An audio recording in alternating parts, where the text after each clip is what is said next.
Okay, it's raining, so I don't know how well this is going to work, but last time I talked about free will and determinism, and today I'm going to talk about how free will integrates with theology, or how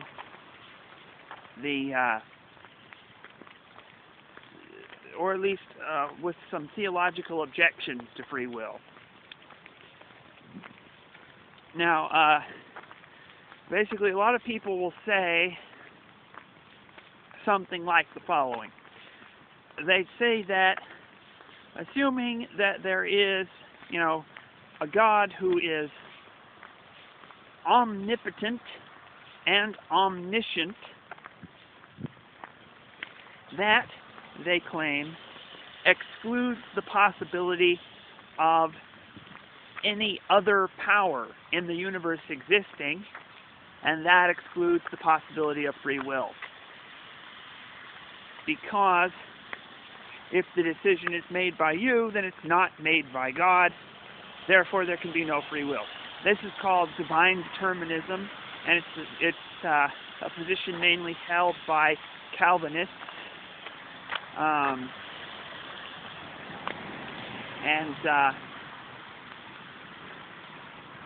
I'm trying to give it as much of a philosophical and intelligent expression as I can. Usually it's expressed in something like, it's not in the Bible, so it can't be true, which, it's just stupid. I'm not even going to address that. But I'm going to address the philosophical position that God's omnipotence excludes or ought to exclude free will. And the way I'm going to answer that is by saying that God is not omnipotent. At least not omnipotent in the sense that this objector has defined omnipotence. Omnipotence means to them actually doing or controlling all things, actively controlling all things, making all real decisions. If you define omnipotence in that way, and then you assume that God is omnipotent in that sense, then you have excluded the possibility for free will. But this is not what God actually is. This does not actually reflect God's reality. The real God is not omnipotent in that sense. The real God actually has some rules which restrict what he can and cannot do. And these rules are not the same rules that restrict what we can and cannot do, because we're restricted in many cases by physical impossibilities. But God is not. But God is restricted by logical impossibilities. We have to think a little bit more about what we mean when we talk about impossibility. There are different classes of impossibilities. There are different impossibilities, not just one. Just like how in set theory there are different infinities. Imagine, there's a set of all even numbers, and then there's another set of all of the even numbers except for the number 18. How many numbers are in the first set? Well, there's an infinite number of even numbers. Well, how many numbers are in the second set? There's still an infinite number of even numbers. So the two sets are both infinite, but they are different. They are not the same infinity. So there are different infinities. And just as there are different infinities in set theory, there are different impossibilities in metaphysics. The most immediate kind of impossibility is practical impossibility, impossible unless some condition.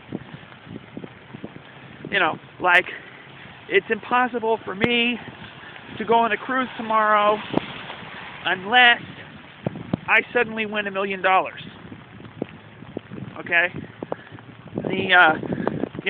That's a condition. It could happen. It's very unlikely, but it could happen. That's a practical impossibility. It's impractical for me to think of doing that kind of thing, right? Well, after that, there's physical impossibilities. Like, it's impossible for me to get into space without having a rocket.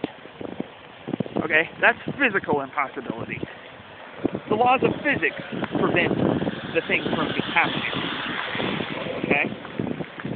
And then there's, now both physical impossibility and practical impossibility are conditional impossibilities, right? They are impossible unless some condition. Okay? Now, God's omnipotence must mean the ability to render possible for him any conditional impossibility. But outside of the classes of conditional impossibilities, there are unconditional impossibilities, or absolute impossibilities. An example of these would be logical impossibilities. Logical impossibilities are absolute. They are impossible, period. No conditions, right? For instance, C.S. Lewis has some great quotes on this. He says, it is impossible for God, just as much as the weakest of his creation, to carry out two mutually contradictory alternatives. Right? So God can't both do and not do something in the same sense. He either does it or he doesn't. Now, I think most divine determinists would be loath to admit that God lacks the power to grant free will. I think they would like to say God has all the power conceivable. So, they'd admit that God has the power, but they don't like to admit the existence of logical impossibilities. And yet, if we say that God can accomplish logical impossibilities, then we have defined God in an indefensible way. We have defined a God who cannot exist. Okay? So, the kind of theism which would ascribe to God the ability to do the unconditionally impossible cannot be true. When the Bible says all things are possible for God, it means all things, not any combination of words that we can put into a sentence.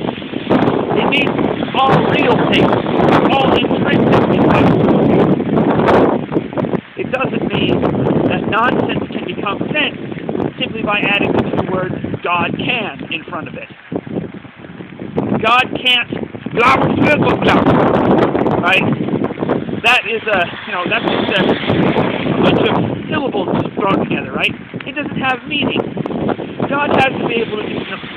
In order for God to be able to do something, it has to have meaning. And I would assert it is meaningless to create man as a spiritual being without having free will. It is meaningless to ascribe to man sin or culpability for any wrongdoing if man is not the one actually doing the wrong. So, the notion of free will is implicit in the very idea of sin. If there's sin, you have admitted there is free will. Now, of course, I am defining, that's not really an argument because I'm defining sin the way the Bible defines sin, which is transgression of the law. If you want some other non-biblical definition of sin, like sin as an inherited or genetic trait, sin as something that not that you've chosen, but which is already in your nature whether you choose it or not. In other words, sin is a condition of your birth, not your choice to follow some inclination that's wrong, but simply part of being human, not a bad choice humans make. If, in other words, you're going to reject the Bible's definition of sin as transgression of the law, then you can reject free will, I guess. But you've rejected, in that case, either the doctrine of creation or the doctrine of sin. The doctrine of creation, that God can create something which is other than himself, as opposed to begetting, which is where God makes God. We say that the Son is begotten, not made. God begets God. He makes things that are not God. So the doctrine of creation, which involves God making something that's not God, necessitates free will. And the doctrine of sin necessitates free will. So those are two theological reasons why we're compelled to believe in free will. In my first video, which was stayed on the more sort of philosophical aspects of it, I didn't bring in these theological arguments, but now that we're bringing in theology, we have to bring in the theological arguments for both sides. Well, there's one more sort of objection I really need to cover, and that is the objection that oh shoot, now it's slipping my mind. The objection that God's foreknowledge excludes the possibilities of free will. In other words, if God can see you doing it in the future, you are thus bound to do it. Otherwise, what God's saying wouldn't be true. You're bound to do it, therefore you have no free will. It's this argument. And this argument makes a lot more sense than the first one. But its problem is that it's anthropomorphizing God as existing within the timeline. It assumes that God has an experience of time in which he starts at the beginning and then receives time moment by moment, like we do, until he gets to the end. I think this is not an accurate description of God's experience. God's experience is what I would call xenotemporal, or outside of time. Right? God does not start at the past and then proceed through time to the present and then on to the future. God is eternal in the sense that he experiences all of what we regard as time in a single eternal now. Though, of course, giving him a pseudo-present is just as bad as giving him a pseudo-past or a pseudo-future. I only bring in the word now or the word present in order to try to give us a little bit more of an accurate image, right? Because once we start talking about things outside of time, we run out of tenses. Because we only got three in English. We've got, past tense, present tense, and future tense. And this is an entirely different tense, right? It's completely outside of our experience. So saying God is outside of time is very difficult. It requires a little more metaphysical mental gymnastics, a little more thinking than just hand-waving it,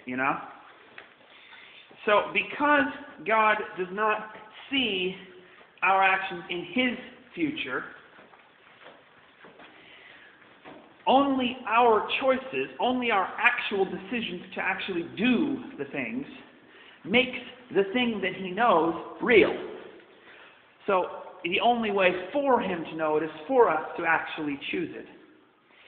So it is like the difference between someone who cheats and gives steroids to one of the teams in a football match versus someone who just watches the football match, right? Watching does not imply tampering, So I hope that clears some of it up. Of course, the objections to free will and determinism, they get deeper and deeper, and it goes on. But that just sort of scratches the surface of the basic theological debate over free will. My other video was the philosophical debate over free will. Well, I hope that helps. I'll be hopefully doing more in the future.